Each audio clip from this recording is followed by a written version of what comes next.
Я приветствую вас, дорогие друзья, уважаемые гости и подписчики моего канала. Андрей Золотарев, украинский политтехнолог, на связи прямо сейчас. Андрей Владимирович, приветствую вас. Добрый вечер, Александр. Приветствую вас, зрители. Друзья, прямой эфир, все как всегда. Оставляйте свои вопросы в сообществе YouTube. Если хотите канал поддержать и на экране написать, и работает сервис, милости прошу по QR-коду. Также закрытый клуб зрителей Шелеста и в финальной части, конечно, чат трансляции. Поэтому досмотрите до конца и оставляйте свои вопросы. Все обсудим то, что вас интересует. Ну а пока спросим у вас, как вы думаете, какая война закончится раньше? Вариант ответов: в Украине, в Иране, одновременно закончится, или не кончится нигде, еще там какая-то добавится. И это только начало, да, вот этой эпохи войн.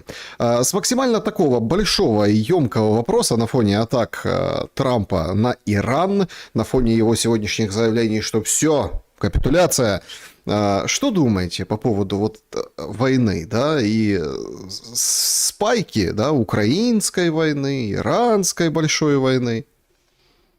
Я бы все-таки проголосовал бы за крайнюю позицию, поскольку добавится еще, ведь сегодня прям Трамп в телефонном разговоре с CNN прямо анонсировал, что следующее будет Куба, и с ней будет как с Ираном. Ну, поэтому я не раз говорил о том, что за Кубу тревожно, и это да, это, учитывая, скажем, о том, что у Рубио пунктик по поводу Кубы, то, судя по всему, действительно возьмутся за Кубу. Но не будем забывать то, что еще и география войны с Ираном, она может расползаться. Как бы там ни было, есть целый ряд стран, которые, допустим, Туркменистан, Азербайджан, которые ведут военное сотрудничество с Израилем. Причем Азербайджан наряду с турецким оружием активно вооружается и израильским образцами, в том числе и система Arrow-3, Стрела-3, которая показывает ТТХ у нее довольно фантастический, но способна сбивать баллистику даже в космосе. Это то, о чем немногие страны могут себе это позволить, но Азербайджан, тем не менее, приобрел, как и приобрел образцы ствольной артиллерии, беспилотных летательных аппаратов у Израиля. И понятно другое. В самом Иране проживает 20 миллионов азербайджанцев. Это в 2 раза больше, чем в самом Азербайджане. Понимая то, что для Трампа никакой результат, кроме свержения нынешнего иранского режима, неприемлем, поскольку он не будет считаться победой. Реализовать это можно только через наземное вторжение, что тоже нереально. Второй бури в пустыне не предвидится никак. Нет ни коалиции, ни материально-технических возможностей. Но попытки сыграть прокси силами, теми же курдами, или там, спровоцировать конфликт с Азербайджаном, я не исключаю такого варианта. Поэтому в мире будет пылать. Увы, мы в прошлом году много раз говорили о том, что миропорядок рушится. Но вот эти времена, к сожалению, настали. И больше никаких апелляции к международному праву, к каким-то устоям миропорядка уже не работают. Ведь как бы там ни было, но это 50 лет тому назад невозможно было себе представить, потому что начать войну во время переговоров, при том, что тот же министр иностранных дел Омана говорил о том, что, в принципе, Иран готов пойти на уступки, и он оптимистично смотрел на эти переговоры, но после звонка телефонного разговора Нетаньяху с Трампом свершилось то, что свершилось. Вот. И это география. Ну, смотрите, Кипр, Азербайджан, там под Турцией летала. Потихонечку география войны расползается. Ну, Да, еще есть одна достаточно серьезная угроза, о ней пока не говорят вслух. Это если вступит НАТО, ну, какие-то европейские силы. Да, ведь, полетит, конечно, полетит по Европе. И, ну, прежде всего полетит по Европе. И тут как бы все, в общем, готовятся к какой-то войне с Россией, а может быть запросто вот эти обстрелы со стороны Ирана. Смотрите, у Ирана наиболее продвинутые версии ракет, твердотопливные баллистические ракеты с дальностью 2000 километров. Вот они вполне способны достигать как Киева, так и других европейских столиц в зоне досягаемости. Равно как могут ударить и по тому же Кипру, ведь туда летел этот РШ-2, этот беспилотник дальнобойный, тяжелый, ударный БПЛА. Там британская база в Акротире на Кипре. И тут абсолютно согласен. Потому что мы готовились к одному, получили другое. И, к сожалению, для мира быстрого, скажем так, окончания войны, потому что многие там первый день, это будет как 12-дневная война, когда прошлым летом. Нет.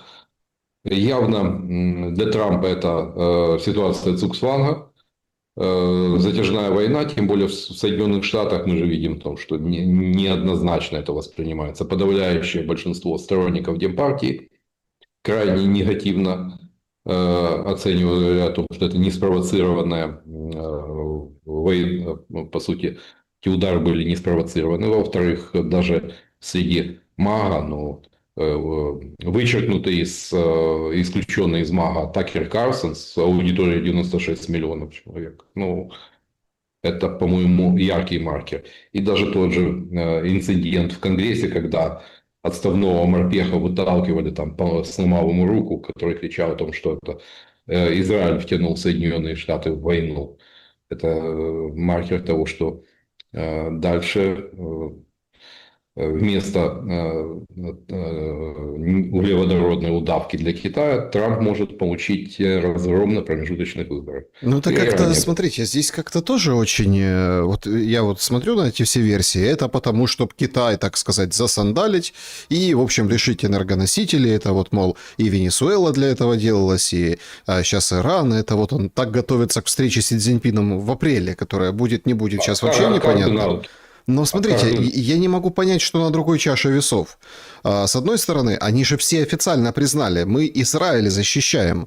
Напали бы на Израиль, фактически один в один. Украина напала бы на ДНР, ЛНР, поэтому мы опередили. Да, сейчас говорит США, что они бы напали на Израиль, поэтому мы как бы опередили.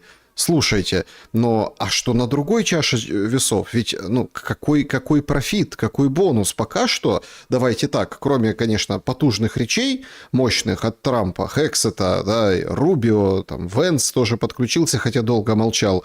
72 часа, это долго в контексте начавшейся войны. То получается очень и очень непонятен, овчинка выделки вообще не стоит. Естественно, и учитывая то, что понятно, что Европа наряду с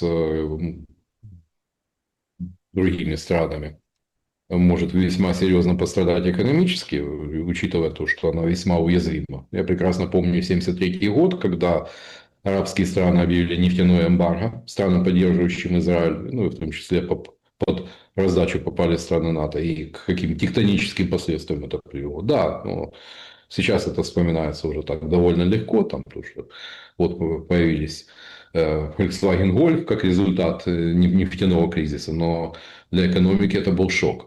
И, собственно, мы на пороге. Пока нефть балансирует, по-моему, 83-84 доллара за баррель, и JP Morgan дает оптимистические прогнозы, но быстрого конца войны я не вижу. И ошибка, системная ошибка Трампа, для Израиля понятно, потому что у Нетаньяху второго Трампа не будет. Это надо понимать, потому что кто бы ни пришел после Трампа, в такой будняк, демократ или республиканец, он точно уже не вяжется. А поэтому для Нетаньяху важно, для того, чтобы зацементировать свою власть, именно сейчас. Вчера было рано, завтра будет поздно. Тут все понятно. А для Соединенных Штатов, уже и так представители Катара, Кувейта, Объединенных Арабских Эмиратов обижаются, что Соединенные Штаты защищают Израиль, а мы попали под раздачу. И мы видим, что для того же Дубая там 10-дневных продуктов осталось на 10 дней, учитывая то, что там тотально завозят Так в все, этом же начиная... и вопрос. Вот я не понимаю, вот сегодня Axios пишет, что это будет несколько недель все продолжаться, но этих нескольких недель как бы нет у стран Персидского залива.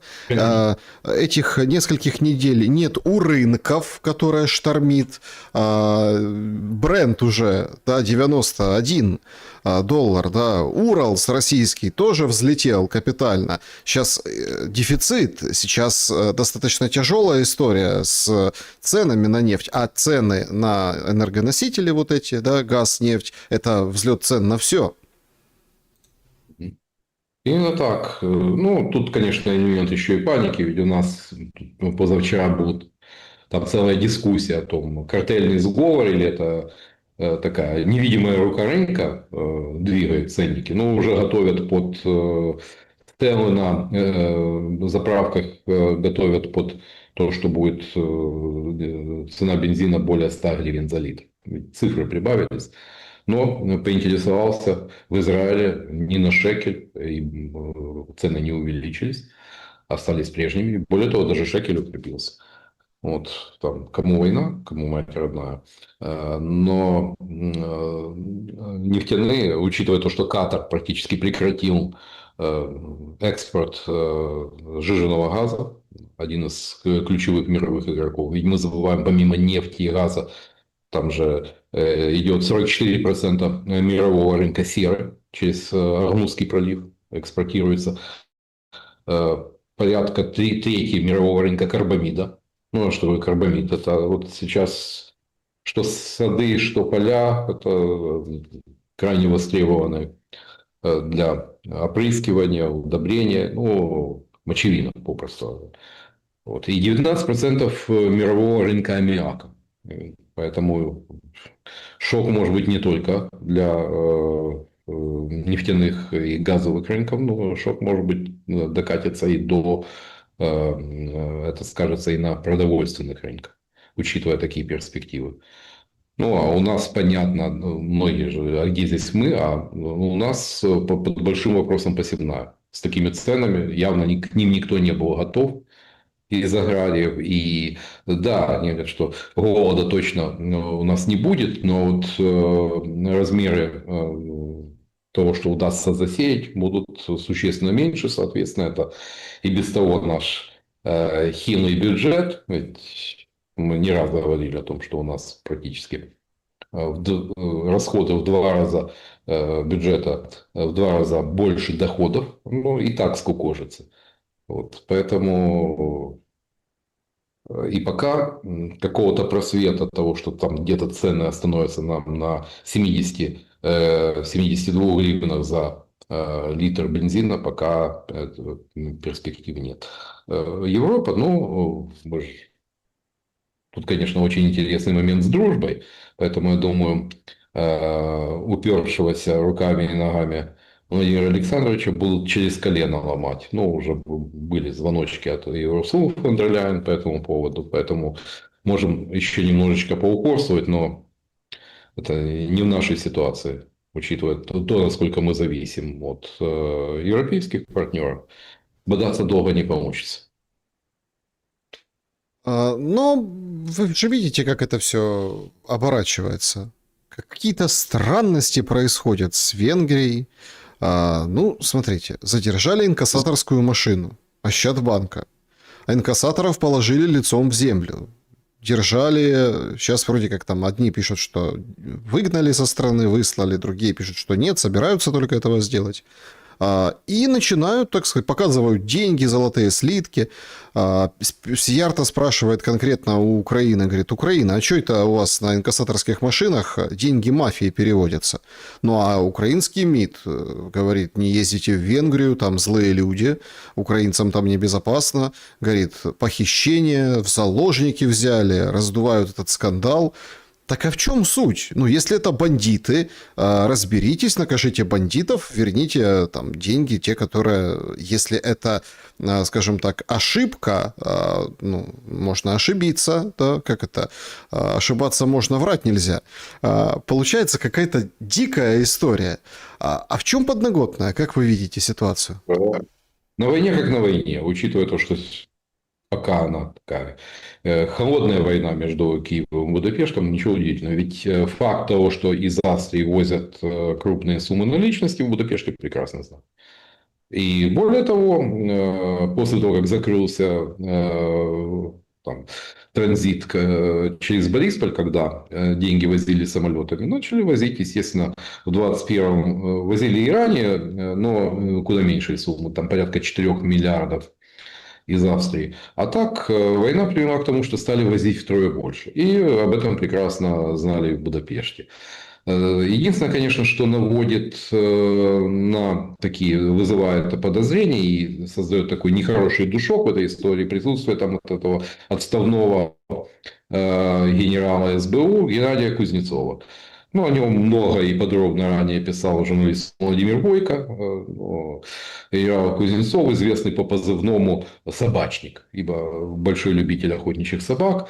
Но человек, который имеет специфическую репутацию, который был вытурен из органов, там и был, по-моему, приговор коррупционное дело еще в 2011 году, но отличиться при злочинении влади, это надо иметь талант. Но потом еще его вернул, когда Турчинов был его президентом, его вернули, возглавил антитеррористический центр при СБУ. То есть, соответственно, там появились иные истории, связанные с обменами, о том, что это делалось не бескорыстно и так далее, то есть дурно пахнущее. И плюс третье, это то, что эта персона фигурировала в разговорах Севковича и Кулинича.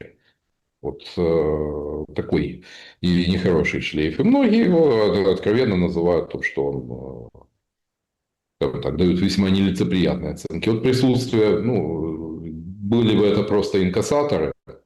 Да, там среди инкассаторов много бывших силовиков, но тут это вызывает вопросы, как и то, что Венгрия указывает на то, что в Украину надо было ехать по трассе М5, если они едут из Вены, а они свернули на трассу М3, это, которая ведет в Сербию. Вот это, безусловно, вызывает вопросы. Но слабость венгерской позиции заключается в том, что они по подозрению, то есть там факта отмыва денег и вот эти довольно такие пропагандистские штампы, украинская военная мафия и так далее, ну, наводят на мысль о том, что тут рука политтехнолога Орбана присутствует, безусловно. Ведь что может сплотить вокруг политика лучше, нежели образ внешнего врага, злокозненного киевского режима, который не только перекрыл нефть, но который еще и там занимается отмывом бабла, причем в таких, ведь пирамидку выложили из вот этих блоков денежных, ну, наглядно, чтобы показать. Учитывая то, что венгры живут весьма небогато, плюс все прелести финмониторинга. Ну, те, кто бывал в Евросоюзе, очень хорошо знают, что такое, на собственной шкуре узнали, то понятно, какую это вызывает реакцию. На фоне того, что 12 апреля там выборы, и нас бомбят рейтингами о том, что Орбан проигрывает Мадеру, партии Фидес проигрывает партии Тиса, ну, пахнет жареным. И вот тут как раз такая история в руку. Ну, безусловно, и в Украине это, скажем, даже если ложечки найдутся, осадочек останется. Ну, давайте вот подумаем. Там же какие были еще сообщения о том, что ФБР вместе с Венгрией расследуют каких-то украинских дельцов. Какой-то один сидел в Венгрии, второй в Дубае.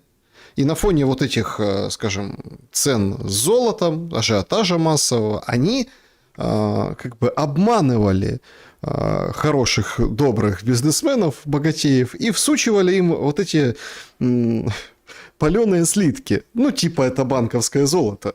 Понимаете? И вот эти деньги, и вот в рамках этого большого расследования международного были произведены вот эти меры. Да? Вот конкретно вот эти. То есть это часть чего-то большого. То есть украинцы... Да, тут тянется след по колл-центрам. Они же, да, вот колл-центры, все же говорят, вот это Робин Гуды, они звонят россиянам, обманывают россиян. Так они по всему миру уже давно звонят. Да, так они своих сограждан лошадь по полной программе. Ну, знаете, это такие дешевые россказни, понятно другое, потому что вот эта братва, которая стоит за колл-центрами, ну, учитывая громадные объемы того, что они настригают по всему миру. Ну, вы посмотрите, Куницкий, Тищенко, кто на них обломал зубы. Вот, тот же Дмитрук, ну, что тут удивляться. У этих ребят длинные руки и полное отсутствие тормозов. Другое дело то, что и венгры могли сработать. Знаете, есть одно расследование. Я думаю, что вполне это могло быть согласовано с ФБР, когда под одно дело подгоняется другое. В практике правоохранительных органов и спецслужб такое очень часто бывает. Когда надо, как говорится, подвести одно к другому. Плюс, если получается такая яркая и убедительная картинка, как в случае с инкассаторским автомобилем, то тут, как говорится, все козыри в руку. И я думаю, что команда Орбана это отработает по полной программе. Тут просто еще нам, украинцам, нужно. По поводу Орбана понятно. Нам надо просто понять. Значит, какие-то... Ну, давайте, мы не знаем происхождение, мы не понимаем, тем более, что нам официально про деньги ничего не говорит. Даже НБУ вышли и начинают там... Ну, все, в общем, бьют на жалость, на эмоции, на вот эти все вещи. И вот это усиливает подозрение. Конечно. То есть, никто не сказал, что за деньги. То есть, страна, которая ходит с протянутой рукой, ждет помощи там, от европейских партнеров, да, страна, которая живет за счет Европы, а в нее, если верить вот этому расследованию большому, о котором я говорю, там сумма всего за 2 с лишним месяца больше $1 миллиарда. Больше миллиарда, если учесть стоимость слитков, евро, там, другой валюты, и 900 миллионов. То есть... Они возят из Европы в Украину кэш, нал, в рамках вот этих всех дел с махинациями по золоту. Но применяют для этого инкассаторскую машину, то есть государственного банка. Складывается впечатление, простите, что эта вся система, да, там же как Сиярта говорит, почему деньги мафии вывозит государство? Так и нет мафии, и нет государства. Есть как бы переплетенная, в общем-то, эта система... Организованная политическая группировка. ОПГ, да. То есть, понимаете, в чем дело? Это так мы предстаем перед всем миром. 22-й год. Украинцы будут ходить как боги, а все будут перед ними преклоняться. 26-й год. Кэш. Золотишко, как цыгане, простите, приторговывали на вокзалах, помните? Вот ничего не имею против цыган. Вообще не имею. Там, да, рандоль. Ну, помните вот эти там, это, желтое да, что-то? 90-е, да, ну, рандолевые эти печатки, которые цыгане там пихали. Мы теперь, украинцы, пихают такие же слитки, типа, на фоне подорожания, облапошивают уважаемых людей. Золото в Дубае подешевело. Золото в Дубае подешевело, и причем очень, ну, у многих застряли. Там, да, действительно, многие скупают, в самом Дубае подешевело. Ну, тут понятно, что в украинской версии есть узкие места. Вот присутствие вот этого генерала с довольно такой подмоченной репутацией. Ну, генералы, знаете, даже отставные пенсионного возраста, ну, плохо подходят на роль инкассатора. Значит, нечто больше. И другое – это маршрут. Странности, но если мы едем в Украину, зачем, тем более те, кто ездил в Венгрию, прекрасно понимают, что М3 это туда, наверное, в сторону Сербии, но не в Украину. Вот это вызывает, безусловно, вопросы. Другое дело, то, что да, возможно, отмыв там какие-то безналичные деньги превращаются в кэш, учитывая то, что Райфайзенбанк – это один из крупнейших европейских финансовых операторов. Ну, вполне. И это, да, это вызывает подозрения, вполне обоснованные. Но, естественно, это будет внушиться, там, беспрецедентный акт, государственный бандитизм и так далее. Ну, на фоне того, что сейчас происходит в отношении Киева и Будапешта, ничего удивительного нет. А, Ведь Сегодня, Орбан обещал силовой ответ. Вот, возможно, это... возможно, это тот самый силовой ответ, понятно. Да, Но это не почему Богдан. себя так ведет Зеленский? У меня есть соблазн переставить местами причину и следствие. Все же как видят, ну, это вот следствие, да, ну, типа, он же там начал говорить, что Орбан блокирует. Сейчас давайте я скину номерок и адрес Орбана ребятам из ВСУ, которые там ему объяснят на своем языке, почему надо разблокировать деньги. А тут тебе Песков говорит, надо включать 5-ю статью НАТО. Это реально восприняли как угрозу. Даже обыграли внутриполитически в Венгрии. Мадьяр говорит, начинает Зеленского атаковать. Дважды уже, там, 2 заявления сделал, что никто не может угрожать президенту Венгрии. Мол, извиняйся, Зеленский, негодяй. Как так? Вот это все. То есть, как бы, Зеленский должен политтехнологически как бы Мадьяру помогать. А он не помогает. Ну, знаете, ну, иногда язык и голова они начинают работать по расходящимся направлениям. Возможно, это тот самый случай. Вот. Петеру Мадяру в этой ситуации, но выступать в контр, жестко идти в контр с Орбаном, учитывая менталитет венгров, ну, это было бы не самое разумное. Ну и не стоит забывать позицию Еврокомиссии, которую, как говорится, сделали Зеленскому вывод по поводу недопустимой лексики и так далее. Ну, у нас не впервые нарушать политез. Понятно, о таких мелочах, как дресс-код, мы уже не говорим. Вы видели там госпожу Селик, там, которая пришла на ифтар в таком довольно фривольном наряде. Правда, ну, это наша амбассадорка, она не бедный человек, судя по всему, наняла еще и пиарщиков, которые объяснили, что нет, это все оказывается в пределах допустимого. Точно так же и нас будут убеждать в том, что это норма, это правило, хотя, ну, скажем, это выходит за рамки допустимого в международной политике языка. То есть это, будем говорить так, то, что в быту называется языком ненависти, но где-то так. Но европейцы, естественно, делают круглые глаза, но это аномально. И при всей нелюбви к Орбану указывают Зеленскому на то, что он запнул за буйки. Дружбу все-таки запустят. Я думаю, что да, что доломают, учитывая ситуацию на нефтяных рынках. Но тем более у нас откровенно слабая позиция. Рассказываем о том, что разбили перекачивающую станцию в Бродах, но Матернову не пустили, Фица не пустили. Ну, если все так, ну, какие проблемы? Привезите, покажите. Вот, давайте, позолотите ручку, дайте на восстановление, и будет вам нефть. Это не наша какая-то злая воля. Вот, это объективное обстоятельство, форс-мажор. Вот, обстоятельства непреодолимой силы. Но прячем, не показываем. И это, естественно, вызывает вполне обоснованно недовольство как в Братиславе, так и в Будапеште. Я думаю, это уже дошло и до Урсулы фон дер Ляйен, то есть, которая явно не солидаризуется с позицией Киева в этом вопросе. Поэтому, судя по всему, вопрос, сколько продержимся и через что будут ломать, я думаю, что через колено. Учитывая нашу зависимость от финансирования, вопрос могут поставить в увязке. То есть, если вы говорите, что там что-то поломано, ну, ремонтируйте 24 часа в сутки, 7 дней в неделю.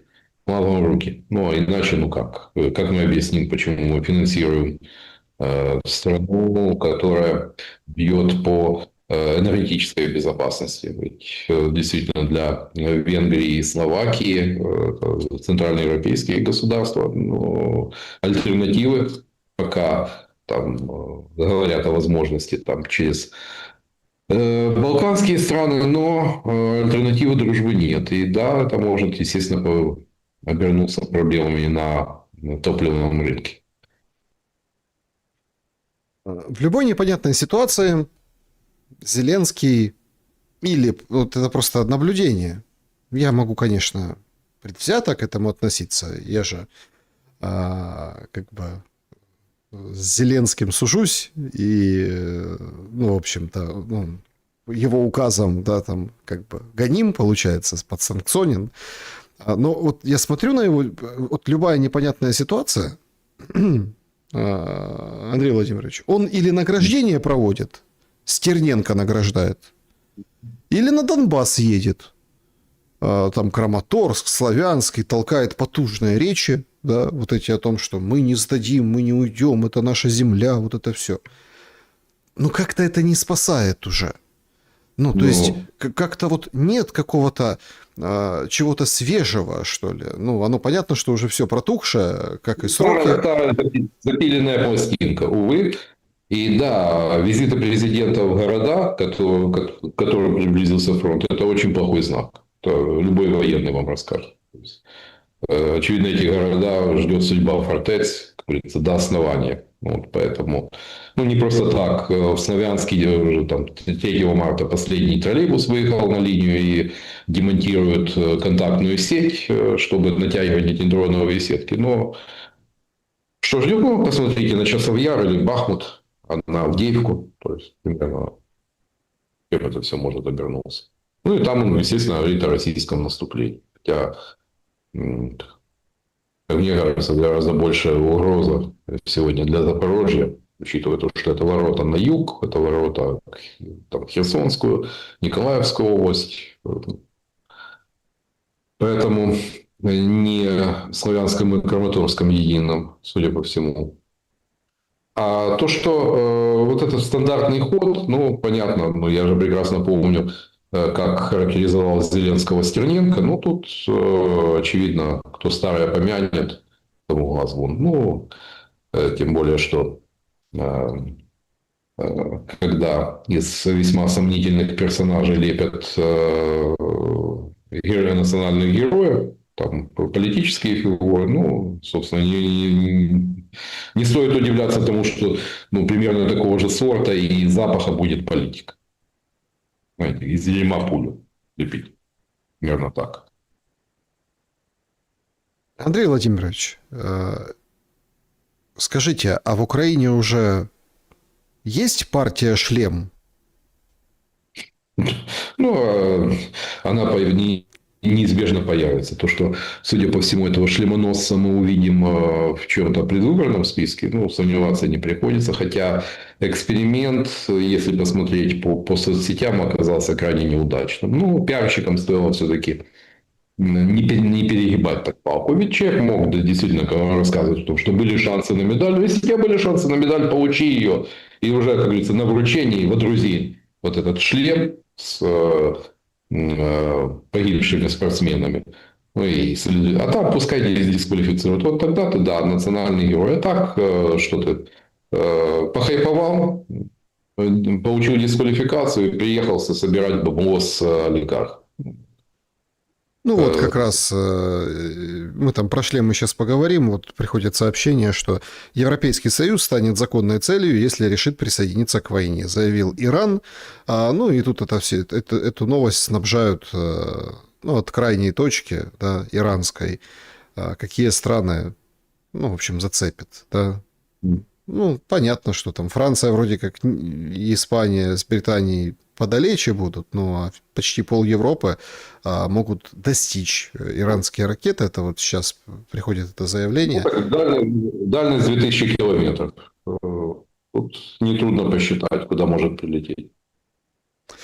Ну и в официальном аккаунте Белого дома только что опубликовали фрагменты из, ну, вот этот Сан-Андреас, да, вот это, скажем так, компьютерная игра, типа эпическая ярость, уничтожить ракетный арсенал Ирана, уничтожить флот, убедиться, что никогда не получат ядерное оружие. зафиксировано. Куражатся пиарщики, конечно, куражатся, но Хорошо. CNN уже вовсю в полный рост выходит и говорит, власти КНР могут предоставить Ирану финансовую помощь, запчасти и компоненты для ракет. И последние сутки, сразу после ответа министра иностранных дел Ирана, а его там пытали журналисты, ну, во-первых, он сказал, не, ребята, мы ни на какие переговоры не пойдем, а во-вторых, он сказал тоже очень важную вещь. А Россия вам помогает? Россия, Китай. Он говорит, всегда помогает нам. Ну, в смысле, всегда. А Песков вообще ушел от ответа. Говорит, ну, мы партнеры, сотрудничаем. А вот сейчас, видите, журналисты уже пишут о том, что это все может очень и очень попахивать Третьей мировой войной. Ну, учитывая то, что у самого Ирана нет спутниковой группировки, удары по американским базам на берегах Персидского залива прилетает довольно точно и кучно. Возьмите тот же там Аль-Удейд. И да, уже и Вашингтон-Пост пишет о потерях. Ведь тщательно скрываемая информация, но рано или поздно это вылезет. Ну, вполне можно предположить, что предоставляется и развединформация. Ну, в России такие возможности есть. И так, по пессимистическим оценкам, на вчера количество погибших американцев может достигать 300 человек. Учитывая, что там прилетало и по командному центру, и по ангарам с беспилотниками. То есть любая война, она собирает свою кровавую жатву. Это неизбежно. И рано или поздно вот эти гробы, они полетят за океан. Долго скрывать это не получится. Естественно, это будет понятно, что какой эффект на американское общество это будет производить. Мы же помним, почему пришлось сворачивать операцию в Афганистане, несмотря на то, что, казалось бы, победили, но, тем не менее, стабильно военнослужащие Соединенных Штатов Америки, стран НАТО в Афганистане периодически гибли. И это становилось политически токсичным. И решение было принято, кстати, при Трампе. Да, оно было похабно исполнено при Байдене с этой эвакуацией на шасси. И это, да, понесло сильнейший репутационный удар по Соединенным Штатам. Но сегодняшние судорожные попытки удержать позиции гегемона Соединенных Штатов оставляют такое гнетущее впечатление о том, что Трамп в посудной лавке. Вот это поведение, то, что это может обернуться действительно глобальными последствиями для всего мира. Рядом же еще и Пакистан. То есть там не менее религиозное, правда, суннитское, но исламское государство с ядерным оружием. И довольно большое. Смотрите, по поводу того, что Донбасс не отдадим, по поводу того, что, собственно, россияне не отвергают, они не говорят ничего молча, как бы поддерживайте, не поддерживайте Иран, но они не отвергли переговоры и переговорный формат. Сегодня обмен произошел, точнее завершился 500 на 500, вчера 200, сегодня 300. Причем по поводу этого обмена написал и Витков, и Кушнер, как, мол, это хорошо, а дальше будет дополнительный какой-то успех. Мы понимаем, что несмотря на... Ну, все понимают, что переговоры сейчас на этом фоне, война в Украине потерялась на фоне Ирана, да. А переговоры... Украина пропала с радаров. А теперь вот как-то вот это, то, что мы наблюдаем по поводу переговоров, это вот попытка нам показать, что, смотрите, там огонек горит, да, там свет еще не гасили, в общем, нормально, то есть что-то будет. Одно откладывается в долгий ящик, даже Зеленский признает, ой, типа, все отложила война в Иране, ну или с Ираном. Понимаете, какая штука? На этом фоне ты же четко видишь, вот по мировым новостям, когда Brent, вот тоже свежая котировка, 93 уже, вот я вам говорил 91, а сейчас приходят новости 93. А утром нечем, было 85, да. ну, нечем будет заправлять, соляра не будет, понимаете? Уже все, уже это логистика, это колоссальный ущерб. Военные машины, да, все жрут как не в себя этот бензин, то есть ты не будешь на электротяге проводить такую войну. То есть война априори выдыхается, сворачивается и заканчивается, потому что нет вот этих ресурсов.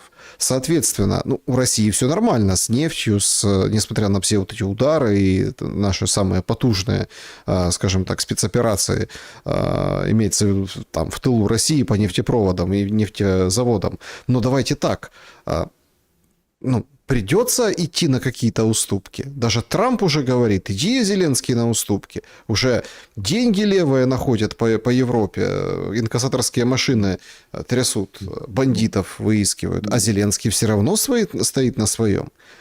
Да, В чем причина? ну, участие вот в этой тусовке пересидеть Трампа, по сути, проект антитрамп, и тянуть время, тянуть, насколько это будет возможно. Пока получается. Пока у глобалистов получается торпедировать мирный процесс, поэтому, ну, да и, в принципе, и Кремль это устраивает. Переговоры идут, война продолжается. А война в Иране, она, по сути, набрасывает Путину козыри в руки. Ведь можно тут выступать и посредником, пытаться в этой ипостаси, можно европейцам популярно объяснить, потому что ну, хотите, нужны вам углеводороды, ну, давайте что-то думать о демонтаже санкционного или смягчении санкционного режима. И это сильные козыри. Ну да, допустим, украинская армия может получать не только из Венгрии, из Словакии дистопливо, та же Болгария. Ну, кстати, она Лукойловский завод, который принадлежит, по-моему, Лукойлу в Болгарии. Ну, это еще один канал, по которому можно получать дистопливо. То есть тут, я думаю, будут проблемы, но паралича из-за отсутствия топлива точно не будет. Да, учитывая то, что сейчас уже война 4.0, где бронетехника и транспорт играют несколько меньшую роль, чем еще там 3-4 года тому назад.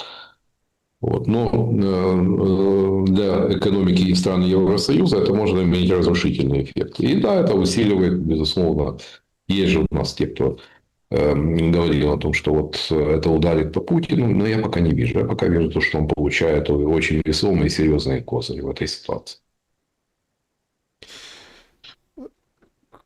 Как можно вести переговоры дальше с американцами и в американской компании, которая сам факт этих переговоров дискредитировала?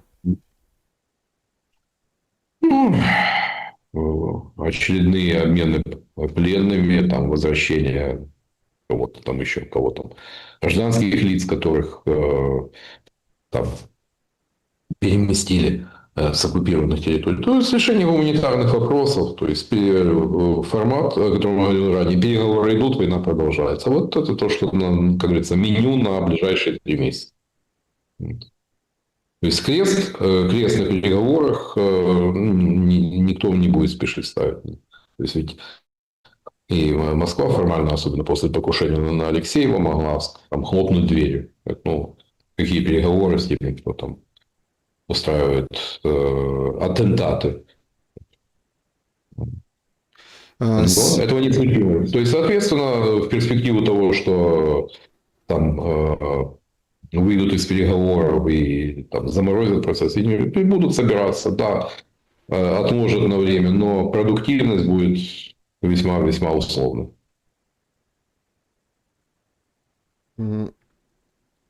Буданов. Сегодня, кстати, такая новость интересная прошла.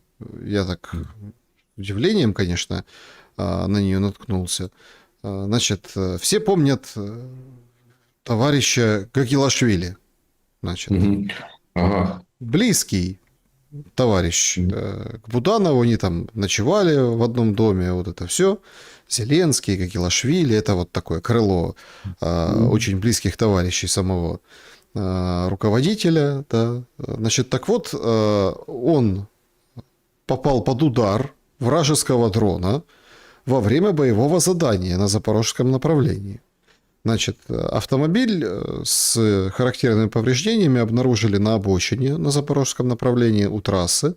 Основной удар пришелся в сторону водителя. На момент атаки в салоне находилось 3 человека. Полученные ранения вроде как жизни не угрожают. И группа сама смогла, в общем, убежать после этого удара. Интересно, что в 2021 году Гагилашвили проходил службу в одном из гуровских подразделений и, в общем, близкий к главе ГУР Кириллу Буданову считается товарищ. Поэтому версия как бы о том, что это целенаправленно за ним охотились, в общем, никто не исключает такую версию. Понятно, что нужно выставить его героем, еще там, да, когда я в танке горел, я там еще что-то. На Колчаковских фронтах раненый, да. Смотрите, ну ведь, учитывая то, что у него тоже весьма и до войны была весьма специфическая, если не сказать, скандальная репутация, ну, почему бы не отмыть? Ну, герой войны, то есть, кто в него камень бросит?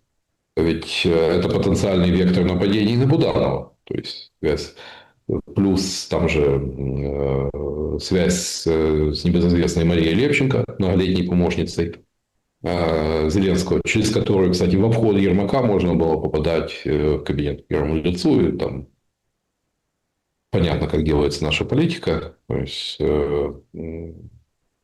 вот поэтому, знаете, я не хочу говорить, потому что это там пиар-покушение. То есть, у меня нет никаких фактов на руках, но обычно, когда дрон прилетает по автомобилю не бронированному, ну, последствия куда тяжелее. Это вот каждый день новости из Сумской, Харьковской области. Там по скорой помощи прилетело, там по автомобилю Укрпошты, и там погибшие, раненые. Как-то так выходит. Ну и какая интересная приходит от Блумберга, как это, новость.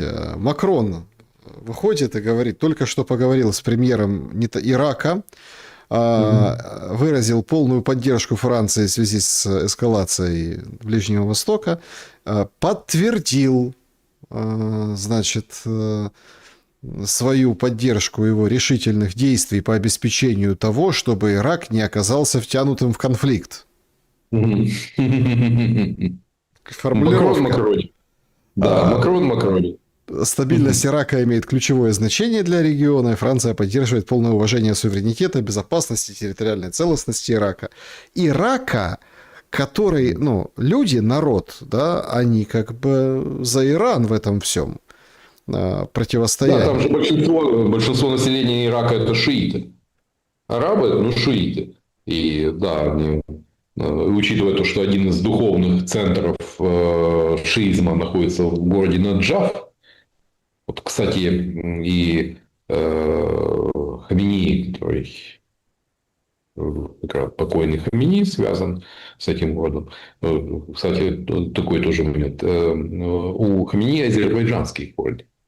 Ну, вот так, для справки.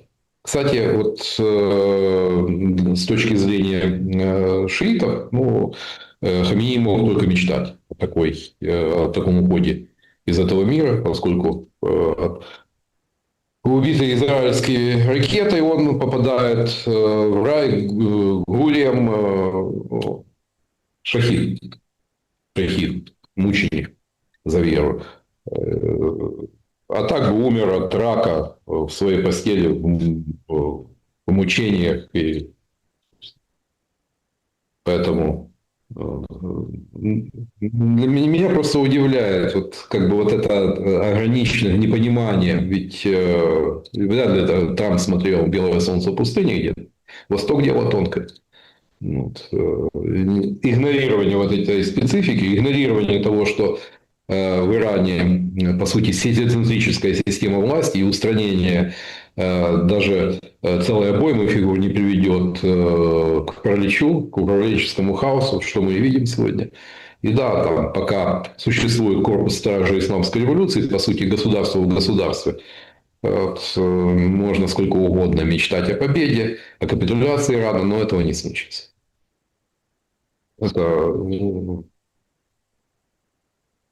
Кто у нас из экспертов может детально разобрать, что такое корпус стражей исламской революции, какую роль он играет во внутренней политике Ирана, вот что позволено стражам, что они делают, он занимается бизнесом, делают сложнейшие схемы обхода санкционного режима, им это было успешно удается. Ну и не только их как огня боятся. И боятся куда больше, чем советские люди КГБ или там немцы Гестапо. Ведь, допустим, офицеры корпуса стражей исламской революции вполне могут казнить и миловать, наплевав там на судебные решения. Судья там принял, как говорится, отправляют в тюрьму, а у корпуса стражей исламской революции могло быть иное мнение по этому поводу, и оно намного выше. Интересно, что по поводу КСИР тут очень важное замечание. Значит, там лихорадило аж не только нефтяные, или там сейчас лихорадят рынки, а еще и криптовалюты. И тут из этого сообщества доносятся новости, что у КСИР есть несколько таких мощных майнинговых ферм, ну, таких больших, централизованных, на них там электроэнергия поставляется, и они добывают биткоин. Причем он им обходится, ну, там что-то около 100 тысяч, да, а продают его типа по 68. Ну, и сейчас там, наверное, такая цена примерно, скорее всего, да, на эту. Ну, в общем, смысл в чем? Что КСИР на крипте серьезно сидит. И, в общем-то, да, как бы... Это государство в государстве. То есть там бизнес, там экспортные операции, там и поддержка проиранских прокси. Ну, возьмите вот Исмаил Каани, которого это арестовали, руководитель корпуса Кудс. Кудс – это Иерусалим в России. Так вот, как раз поддержкой задачи экспорта исламской революции входит, ну, это одно из направлений работы корпуса стражей. Кстати, этот персонаж, генерал Трижды, то он за несколько минут до израильского удара вышел от Насраллы, лидера Хезболлы, уцелел. Потом еще один эпизод, ну и вот третий раз. Ну, там, видимо, сочли в том, что один раз это случайность, а уже 3 раза это тенденция. Естественно, его подозревают, не знаю, ликвидировали его или нет, но его подозревают в том, что он был тем самым суперкротом, который информировал Моссад. Значит, друзья, доголосовывайте, пожалуйста, в нашем сегодняшнем опросе. Очень интересно, как распределяться голоса. Сегодня же Паралимпиада открывается. И там уже российские спортсмены, значит, при флагах, да, паралимпийцы. А 14 стран, в том числе Украина, бойкотируют это открытие. Украинцам, значит, не дали надеть ту форму, которую она приготовила для Паралимпиады. Флаги российские появились. Короче, зрада. Вот поэтому и спрашивал я вас про партию «Шлем». И у меня ввиду вот этого момента очень понятный вопрос, очень важный вопрос. Нам рассказывают, Политико пишет 100 дней, там Эксио сегодня говорит, несколько недель Трамп повоюет, да, в Иране. А как он собрался проводить мундиаль? Это очень деликатный вопрос, учитывая то, что на улицах Гвадалахары происходит в эти дни, когда выяснение отношений между федеральным правительством Мексики и наркокартелями. Ну, стрельба из гранатометов и пулеметов на улицах города, где будут проходить матчи, а ведь мундиаль будет на территории Мексики и Соединенных Штатов, но явно как-то ставят под вопрос проведения, приезд десятков тысяч туристов и болельщиков и саму возможность проведения. Ну, пока у Трампа, как у героя, не унесенных ветром. Но об этом мы подумаем завтра. Просто осталось не так много времени. Он же в июне будет. Это проблемная ситуация. И да, север Мексики, он и до этих событий, до ликвидации вот этого января, наркокартеля, он был очень опасным регионом. Ежедневные перестрелки, убийства, похищение иностранных туристов. Вот это уже контакт. Район, куда гринго, с европейцам, американцам лучше не соваться. О, Сибига проснулся, ну, просто в прямом эфире, поэтому, так скажем так, самые свежие новости. Значит, 7 граждан Украины, которые удерживались в Будапеште, инкассаторы, да, пересекли границу с Украиной, отпустила их Венгрия, представляете? Да. Про золотишко ничего не пишет. Но пока, если там идет расследование, если есть подозрение, значит, пока оно будет находиться в этом помещении антитеррористического центра, который при венгерском МВД. Ну, это история не одного дня, но явно это не будет способствовать нормализации отношений между Киевом и Будапештом. Вы нам перекрываете поставки нефти по дружбе, ну, мы вам вот этот канал. Ведь я еще раз подчеркиваю, если бы это был там 1, 2, там, или там, это регулярные перевозки кэша в Украину. Ведь доллар это, по сути, второе расчетное средство наряду с гривной, учитывая то, что как у нас гривна сегодня движется под лозунгом «даешь 50 гривен за доллар», то, естественно, потребность в американской валюте резко возрастает. Да, друзья, подведем итоги нашего сегодняшнего опроса. Он звучит следующим образом, и распределились голоса так. Какая война закончится раньше? 3% одновременно закончится украинская и российская. 11% в Украине раньше закончится, в Иране 35%, и не кончатся нигде, это еще и добавятся войны, короче, эпоха войн нас ждет. Ну, конечно, на фоне сообщения о том, что Иран готов бить по Европе, да, то есть абсолютно логичные итоги опроса. Ну, знаете, ведь вот эти углеводородные факторы углеводородов, то давайте вспомним события 90-летней давности. Что сподвигло Японию? Ведь, допустим, тот же Ямамото прекрасно понимал, поработал в Соединенных Штатах, прекрасно понимал, то, что по экономическим возможностям ресурсы Японии и Соединенных Штатов несопоставимы. Ну, что сподвигло двинуть вот эту эскадру, японскую эскадру на Перл-Харбор и попытаться разрабить американский флот. То, что Рузвельт точно так же зажал мягкое подбрюшье японской империи нефтью. И у Японии, собственно, запасов нефти было менее чем на полгода. При этом она вела войну в Китае, но оккупировала французский Индокитай после разгрома Франции. Соединенные Штаты выдвинули ультиматум. Либо надо уйти, либо нефтяной эмбарго. Естественно, уйти – это потерять лицо, это противоречит самурайской морали. Вот. Естественно, после этого, да, американцы ожидали, что это может сподвигнуть Японию на войну, но ожидали, совсем не думали, что ударят по Перл-Харбору за 1000 миль. Думали по Филиппинам, но просчитались. Вот как это детонирует, как говорится, вопрос углеводородов, детонирует войны вот в этом случае. Ну, вот Кость Бондаренко пишет еще о том, что, значит, еще одна версия с инкассаторами. Показал Сибига кадры, как пересекают границу. Там прям устроили шоу, понимаете? Заложники, все дела. Консулы отработали великолепно. Кость Бондаренко пишет, что у венгерских властей были данные, что перевозимые средства предназначались для финансирования антиорбановских акций 12 апреля и позже. То есть это Мадяру деньги, ну, условно.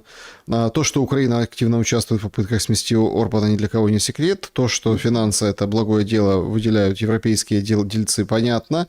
Значит, и объясняется, почему так Зеленский нервничает, и неожиданно благосклонная по отношению к Орбану позиция Брюсселя и странные заявления Мадяра. В общем, много испуга и растерянности просто у сторон. Если эта версия правдива, то это очень интересное продолжение ждет, и все-таки могут или замять, или как бы раскрутить эту тему. Но вряд ли замять получится, потому что Орбан такой строптивый. Да. Ну, собственно, я из своего опыта прекрасно знаю, что кэш животворящий на выборах делает, и что без этого ни одни выборы не обходятся, в том числе и в цивилизованной, так сказать, Европе. Но тут нюанс, то, что присутствует, ну, обычно, да, расплачиваются долларами, евро, но слитки золота – это из другой оперы.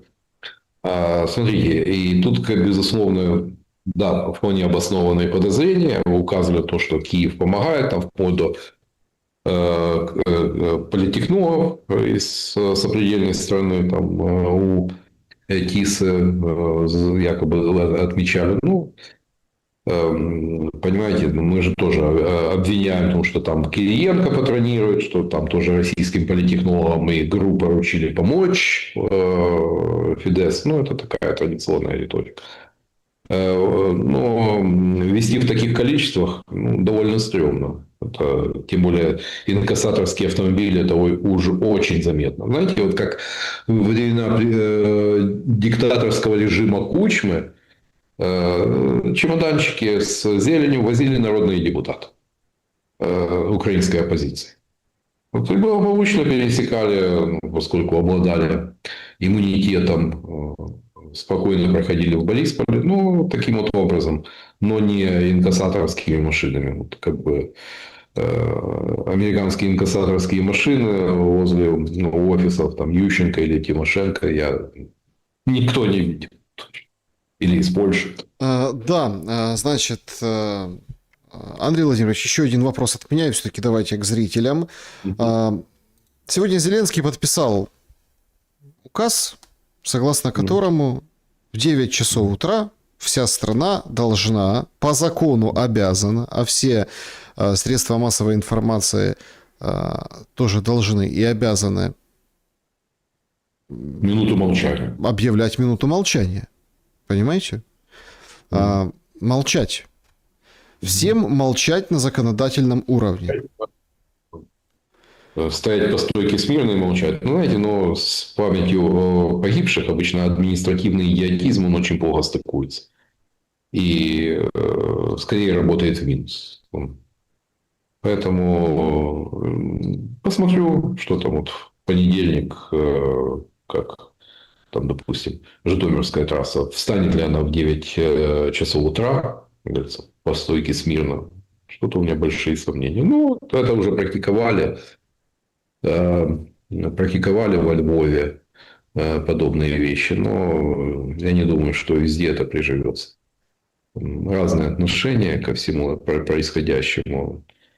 Поэтому будут выгонять чиновников, будут привлекать полицию, ну, с соответствующим выхлопом, знаете. Когда в такие тонкие материи вмешивается государство, оно, как правило, скорее вредит, вызывает обратный эффект отторжения, нежели достигает задекларированных целей. Итак, поехали. Вопросы зрителей. Начнем с сообщества YouTube. Вот такие вопросы для вас оставили. Когда Зеленский выступал на Мюнхенской конференции, почему-то сразу пришел на ум анекдот, который заканчивается фразой «Я ж тебе говорил, мушку спили». Вопрос, почему он упрямо продолжает в том же духе? Неужели нравятся вот эти ощущения? Знаете, есть вот... Некоторые путают упорство с упоротостью. Считает себя упорным, а на самом деле упоротый. Поэтому упрямством, достойным лучшего применения, продолжает. Ну, рано или поздно, знаете, сколь веревочка не весит. К сожалению, нынешних реалиях ничего кроме вот этого упоротость, ничего кроме беды стране не принесет. Денис, Андрей, недавно предупреждали вы, что фронт может обвалиться, и ситуация напоминает пожар. Если смотреть правде в глаза, у Украины есть сейчас больше шансов дождаться новой волны мобилизации или нового Минска? Ну, судя по тому, что проводятся спецмероприятия, допустим, СБУ во Львове, там с 6 по 8, это больше сегодня вот и кадры прислали из Ужгорода, где ТЦК перекрыла трассу Киев-Чоп, там в обоих направлениях, такой тотальный усвайс-контроль. Ну, на что это рассчитано? Что на поиск российских шпионов и диверсантов? Нет. На поиск уклонистов, СЗЧшников и так далее. Вот, поэтому гайки вот этой мобилизации будут закручиваться. Беспредельной мобилизации. И, судя по всему, ну, я там не вполне согласен, там, по-моему, Диана Панченко высказывала по поводу 250 тысяч. Ну, если ставить 250 тысяч под ружье, то ну, надо тогда набирать 500 000. Сколько, знаю, сколько пятисотица еще там на стадии учебки. У нас 500 000 бегает в СЗЧ, как минимум. Но задача не из простых. Но, скорее всего, пойдут по этому варианту усиления мобилизации. В ближайший месяц-два вот с этим столкнетесь. То есть на улицах мобильные блокпосты в самых неожиданных местах. Вот. А что касается фронта, ну, есть риск, но это еще не факт, тем более, что в этой войне вот таких жуковских прорывов в стиле Веслоудовской операции там сразу на сотни километров танковыми колоннами пока не предвидится, учитывая то, что сейчас война 4.0, это уже, нынешняя война, она абсолютно не похожа на войну 22 года. Тогда, когда расстреливались там десятки тысяч артиллерийских снарядов на фронте, сейчас просто на фронте тишина. И по сравнению с тем, что было в 22 году. Но любое транспортное средство, любая бронетехника, которая появляется в киллзоне, она сжигается. А, соответственно, и артиллерия, какая бы она ни была продвинутая, хоть там 3 семерки американские, хоть там старая советская МСТ-Б, она моментально превращается в мишень. Ну, шансы есть еще у колесных самоходов. Приехала, отстрелялась и за 2 минуты свалила. Надо заправлять их чем-то. Заправлять надо ж чем-то. Ну, на них, на эту технику хватит без топлива. Ну, по какой А цене? вот фронт, да. Фронт, другое дело то, что очень часто в военной истории было, когда армии, там, которые годами демонстрировали стойкость в обороне, в какой-то момент происходил надлом, ну, знаете, из сопромата иногда, и металл внезапно ломается. Вот такого боюсь. Угу. Саша, задай, пожалуйста, мой вопрос. Насколько реально то, что Орбан может ввести свои войска в Украину? Разве без согласования с Москвой это возможно? К чему эти угрозы про 3 дня от Орбана? Нет, ну, Орбан, во-первых, в Венгрии не в АДКБ, а в НАТО. И вот тут надо согласовывать, естественно, с евроатлантическими структурами. Во-вторых, собственные вооруженные силы у Венгрии находятся в такой рахитичной форме. То есть, в отличие от Польши, Венгрия тратит на нужды обороны те же там менее 2% своего ВВП. Это поляки раскочегарились почти до 5% с ВВП. Вот, и такой очень активный покупатель вооружения как в Соединенных Штатах, в европейских странах, как и в Южной Корее. А Венгрия в этом плане, она мускулами своих вооруженных сил похвастаться не может. Поэтому маловероятно, что там пойдут освобождать землю венгерских королей, как они называют, там, ныне Береговский, Виноградовский районы Закарпатья, там, куда жены венгерских королей приезжали рожать наследников. Там очень такой специфический мягкий микроклимат вот, в этих районах. Да, и там действительно население живет с 2 паспортами на 2 страны. Посмотрите на Трампа. Оксана пишет, пока цена на нефть взмывает в небеса, его мощь, похоже, испарилась. Теперь он лишь строчит после посты о том, как мы сделаем Иран снова великим. Это просто блестяще, позорище, что даже Иран и весь мир не могут не заметить его слабость. Его пост – настоящая симфония нервозности. А вот МИД Ирана заявляет о мести. Тем временем Bloomberg в США внезапно сократили больше 90 тысяч рабочих мест. Ну, знаете, это вопрос.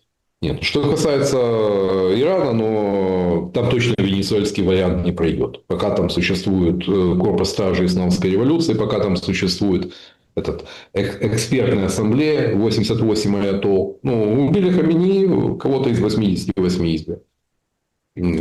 Всех, естественно, не перебьешь. Вот. Поэтому что можно сколько угодно там мечтать о смене режима, но, по-моему, Трамп наследнику Мухаммеда Резы Пехлеви тоже не особо доверяет, поэтому там, как-то он зачастил накануне войны, этот персонаж, сын бывшего шаха Ирана. Это наводило на определенные мысли. Ну, говорят о том, что подумалось о том, что Трамп хочет его, но мне говорят, что Трамп, подобно там, другим деятелям той же Мачадо из Венесуэлы, ну, не зашла. Вот так и Пехлеви явно не симпатичный Трампу персонаж, но другого каких-то альтернативных вариантов нет. Да, это для Трампа ситуация, я считаю, цугцванг. Можно, конечно, конспирологические версии о том, что вот Трамп всем покажет, что он нагибает весь мир, но пока это все идет может закончиться глобальными экономическими потрясениями для всего мира. Вот, с непрогнозируемыми последствиями, которые Трамп, естественно, не просчитывал. И для него самого превращением в хромую утку после разгрома на промежуточных выборах. Уж глобалисты там постараются. То есть я небольшой фанат демократов и особенно вот той части, которая заправляла USAID и все это, но надо признать, том, что их аргументы относительно того, что это война, нарушившая все каноны международного права, но тут трудно не согласиться. У Китая гораздо больше оснований начать возвращение того же Тайваня в родную гавань на фоне вот этой трамповской авантюры с Ираном. Да, Иран это абсолютно несимпатичный режим, но для чего существуют правила, в конце концов. Угу. Россия, Елена пишет, решила выполнить решение Европейского Союза. Новак начал переориентацию поставок энергоресурсов из Европы. Наконец-то в ЕС и в Украине будет счастье. Не будет вонючих русского газа и нефти. Ну, здравствуй, деиндустриализация. То есть, поэтому Германия уже полная ложка их хлебает. Поскольку машиностроение и химическая промышленность, все это требует, естественно, дешевой энергии. Недорогой, точнее. Энергия не может быть совсем уж дешевой, но доступной. Но когда с этими нынешними заоблачными ценами на газ и на нефть, естественно, можно только гадать, какие еще заводы будут закрываться, какие отрасли уйдут в минус. Естественно, это все оборачивается сокращением, вынужденным усилением нового давления, поскольку бюджету нужны деньги, там же все-таки социальное государство, большие расходы, повышением коммунальных тарифов. Посмотрите, как в Австрии они там несколько раз выросли за последние 10 лет, только буквально на днях. Говорил с бывшим клиентом, который там обосновался. Даже для небедных людей это очень чувствительно. Плюс, естественно, сокращение рынка труда, рост безработицы, все прелести жизни. Поэтому, а про Украину я даже не говорю. Тут, по-моему, все совершенно очевидно. Мертвые пчелы не гудуть. Это точно. Значит, следующий вопрос. Оля, большая просьба справиться у Андрея, что случилось с Русланом Безяевым, что ему о нем известно. Жив-здоров, только вчера с ним общался. Мобилизован. Вот вышел человек в магазин, там не прошел 50 метров тут же. Вот. А учитывая то, что он все-таки не достиг еще, как я, предельного возраста, то есть оказался перед выбором или десантно-штурмовые войска, или погранслужба, ну, вот, ДПСУ. Но время от времени он будет появляться там, по возможности в эфирах. Так что, слава богу, Руслан жив-здоров, но, как говорится, забрили лоб Мгм. А, коллеги. Чат трансляции. Саша, спроси, пожалуйста, гостя, как он думает, может быть, Орбан такой ненавистный в Брюсселе на словах, а на деле герой? Ну, в смысле, за кулисами пси-лидеры его поддерживают, а Зеленский ему просто кивают и говорят, какой он такой-сякой. Нет, ну, Орбан, как бы там ни было, диссидент, разная система все-таки. Мерц, допустим, это такой яркий представитель глобалистов, выходец из BlackRock. Орбан как раз правый консерватор, который намного ближе к Трампу, то есть у них разная система ценностей. Но тут другой момент, потому что для Орбана и Сиярта защита прав венгров, проживающих в Украине, стала такой неразменной картой. Венгрию мучают фантомные боли по Великой Венгрии после Трианона, после трианонских. Да, естественно, когда Венгрия скукожилась несколько раз, это земли, которые отошли, там нынешняя Сербия, Хорватия, Румыния, Словакия, это то, что потеряла. И украинское Закарпатье, 2 района Береговский и Виноградовский. Естественно, особенно после того, как у нас начали активно заниматься нацбилдингом, вот, украиноцентризм стал такой генеральной линией, и это отразилось и на образовании. Естественно, вот тот консенсус, который был между Киевом и Будапештом, когда Киев закрывал глаза на то, что венгры в этих районах имеют, по сути, культурную и образовательную автономию. Университет Ракоце в Берегово, там ни слова по-украински на табличке, все на венгерском. Даже отдел СБУ на венгерском. Вот. Он как раз напротив университета в Берегово. Вот. На это закрывали глаза. Политическая лояльность Киеву, но взамен вам культурная автономия. И на такие мелочи, как то, что на часах там в кафе было будапештское, а не киевское время, на это просто закрывали глаза. Но закон об образовании вот эту идиллию разрушил. Естественно, это с тех пор стало фактором в внутренней политике. Но Орбан, знаете, он как очень ловкий и такой политик, который знает, где красные линии, но до конца он имеет определенные пределы. По-прежнему в Брюсселе ему кислород не перекрывают, по-прежнему, допустим, трансферты, миллиардные трансферты в евро поступают. Вот такое, знаете, вот чисто по-украински, разумно теля двух теоксосе, догматексис. Вот с одной стороны, хорошо устроился углеводороды из России с хорошим дисконтом. С другой стороны, финансовый рычаг. С третьей стороны, он еще и китайские инвестиции в венгерскую экономику. Там, завод BID, самый большой в Европе, строится. Именно где? В Венгрии. Рядом строится завод по производству литиевых батарей. Умолчим, там какой-то эффект будет иметь для венгерской экономики, но тем не менее дипломатия чековой книжки в отношении Венгрии очень активно работает. Мгм.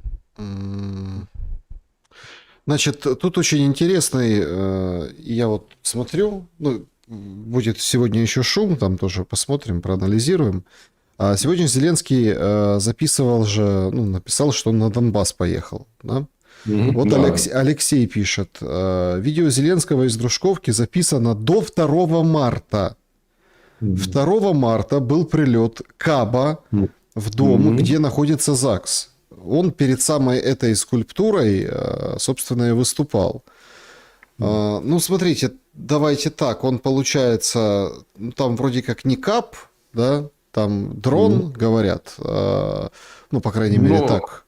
пейзаж изменился. Пейзаж изменился, это раз. Во-вторых, он, получается, если, ну, даже вот это, скажем, пострадала эта скульптура, которая у него на видео запечатлена, там пара как бы обнимает друг друга. Это здание ЗАГСа, то есть туда был прилет. Действительно, и погибло... Заведующая ЗАГСом. Да, погибло. То есть получается, что он на фоне... То есть консерва, подозревают люди. Да, это практикуется и раньше практиковалось. Но тут, как говорится, в помощь технологии deepfake, тот же Midjourney. И если могу только представить, ну, наверное, политикологов старой школы можно, ну, если не в утиль, то куда-то назад, а вперед выйдут молодые рьяные, работающие с искусственным интеллектом и с тем же Midjourney, которые будут клепать вот эту реальность. Ну, вот такая дополненная реальность. Поэтому ничего удивительного. Но, как бы там ни было, даже если это была консерва, даже если это были заготовленные видео, и туда уже вклеили президента, то это дурной знак для этих городов. Еще раз говорю, это плохая примета. Да, очень плохая. Плохая примета. Так, друзья, значит, продолжаем непосредственно с вашими вопросами. Ну, там реагирует чат. Божечки, вышел с сигаретами. Вы когда врубитесь, что происходит? Вообще никуда не надо выходить. Ну, действительно, реальность такая. Вопрос. Может теперь Россия ликвидировать Зеленского, а также базы снабжения украинские заводы в Европе? Нет, ну по Европе вряд ли будут бить. Знаете, есть, ну, у каждой армии есть свои сильные и слабые стороны. В России, учитывая опыт войны, сильнее сухопутная компонента, допустим, у европейцев, как бы там ни было, но порядка 2000 истребителей-бомбардировщиков первой линии. Вряд ли, мне кажется, туда полетит. А вот то, что по Украине может, вполне допускаю. Тут я согласен с теми, кто говорит о том, что следующей ночью могут быть очистные сооружения, водоканалы. Ну, тем более, что учитывая фактор потепления, как раз это может стать колоссальной проблемой. Для такого города, как Киев, допустим, Бортническая станция аэрации, ведь там не только Киев, это вся киевская агломерация, это и Бровары, и Ирпень, и Буча завязано. Это, естественно, там какие-то повреждения, они могут обернуться очень большой проблемой. Ведь, как в старом советской кинокомедии, и без воды, и ни туда, и ни сюда. Вот давайте вспомним удары украинских БПЛА по Дорогобужу, где там емкости с химией были повреждены, может прилететь по емкостям с хлором. Ну, а что такое хлор, по-моему, любому человеку со средним образованием понятно. Это химическое вещество, которое в Первую мировую войну использовалось как отравляющее. Поэтому, к сожалению, красные линии вот, в новом дивном чудном мире, то, что считалось неприемлемым, они так поступательно стираются. Это касается и войны в Украине. Да, вопрос. Может ли Трамп по схеме Зеленского ввести военное положение в США и обнулить конкурентов до импичмента? Ну, пошли такие слухи о том, что из-за войны, дескать, могут... Ну, я себе тяжело представляю. В Соединенных Штатах система, она построена так, она очень много предохранителей от дураков, от самодуров, и это действительно может попытки перенести промежуточные выборы, на которых, мне кажется, ну, уже до войны вопрос стоял либо проигрыш по очкам, либо разгром. Но теперь я все-таки смотрю, что дело идет к политическому разгрому на промежуточных выборах, что, естественно, превращает Трампа в хромую утку, естественно, обнуляя шансы для его преемников. Поэтому думаю, что ну, до этого не дойдет. Хотя такие слухи функционируют по переносе выборов. Закрытие заводов, хрен с ними. Как там дела с беженцами в Европе? Как там с халявщиками на пособии? Ну, учитывая, сколько там во Франции, в Германии, в Бельгии загорелых, ну, там пару миллионов украинских беженцев там, на социальный вполне перевалит. То есть, так или иначе, но, допустим, в такой стране, как Германия, да, там невыгодно идти работать, там проще сидеть на бюргербельт, на социальном пособии. Но с этой лохой, по-моему, у Мерца решили заканчивать, там будут закручивать гайки. Пойдут работать, никуда не денутся. Потому как большинство, в Польше большинство украинцев пахивает по-черному, тяжело. Вот, и закрывая ниши неквалифицированной рабочей силы, поскольку польский сантехник, это в Британии, это МЭМ, вот, польские сантехники и электрики, которые уехали на Запад, естественно, это создало проблемы на рынке труда, закрыли украинцы. Поэтому даже если после окончания войны приедет еще несколько миллионов, для Европы это не критично. Все-таки порядка 400 миллионов в странах Евросоюза.